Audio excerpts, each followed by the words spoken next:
ഇപ്പോൾ എൻ ഷംസുദ്ദീൻ മന്ത്രി മാധ്യമങ്ങളോട് സംസാരിക്കുന്നു. തത്സമയം.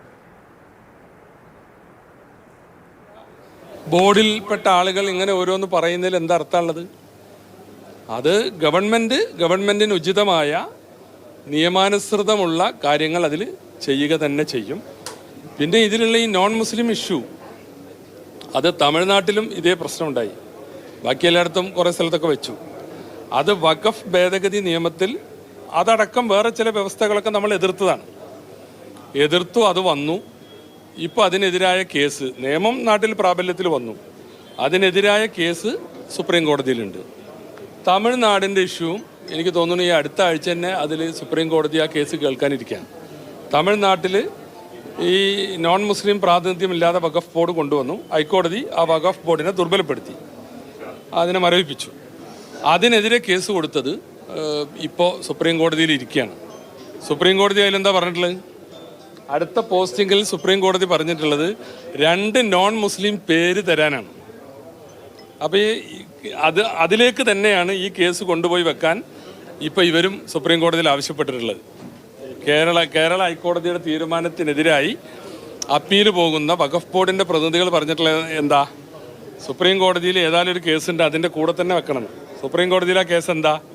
സുപ്രീം കോടതിയിൽ ഈ തമിഴ്നാട് ഇഷ്യൂവിൽ അപ്പീൽ പോയപ്പോൾ സുപ്രീം കോടതി പറഞ്ഞത് 2 പേര് തരാനാണ് എന്ന് പറഞ്ഞാൽ അതിൻ്റെ അർത്ഥം എന്താ? അപ്പോൾ അതുകൊണ്ട് ഇവിടെ ഞങ്ങളെ സംബന്ധിച്ചിടത്തോളം ഞങ്ങളുടെ നിലപാടുകളിൽ ഒരു മാറ്റവുമില്ല. പിന്നെ ഇവിടെ ഇപ്പോൾ ഇടതുപക്ഷം ചിന്തിക്കുന്നത് പോലെ ആ കാര്യത്തിൽ ഞങ്ങൾ ചിന്തിക്കേണ്ട കാര്യമില്ലല്ലോ. അതുകൊണ്ട് ഈ വഖഫ് ബോർഡ് യഥാവിധി പുനഃസംഘടിപ്പിക്കാനുള്ള എല്ലാ അവകാശവും സർക്കാരിനുണ്ട്.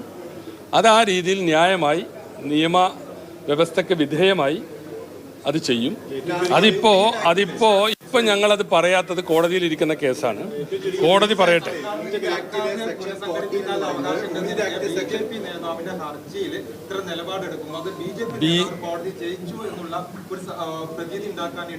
എവിടെ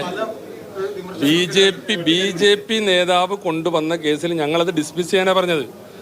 അതിൻ്റെ ആവശ്യത്തോട് ഞങ്ങൾ പ്രതികരിച്ചിട്ടില്ല. കാരണം സുപ്രീം കോടതിയിൽ കേസുണ്ട്. സുപ്രീം കോടതി അല്ല അതിനെ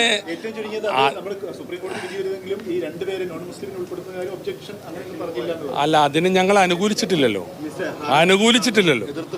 ഞങ്ങൾ ആ കേസിൽ സത്യത്തിൽ ഈ കേസുമായിട്ട് ഞങ്ങൾക്കൊരു ബന്ധവുമില്ലല്ലോ. നിലവിലുള്ള ബോർഡ് വാലിഡ് ആയിട്ടല്ല നോമിനേറ്റ് ചെയ്തത് എന്ന് പറഞ്ഞാണല്ലോ കേസ് വന്നത്. അപ്പം ഞങ്ങളെ സംബന്ധിച്ചിടത്തോളം ഗവൺമെന്റാണ് അതൊക്കെ വാലിഡ് ആക്കേണ്ടത്. കോടതി എന്താണോ പറയുന്നത് അതിനനുസരിച്ച നിലപാട് സ്വീകരിക്കും.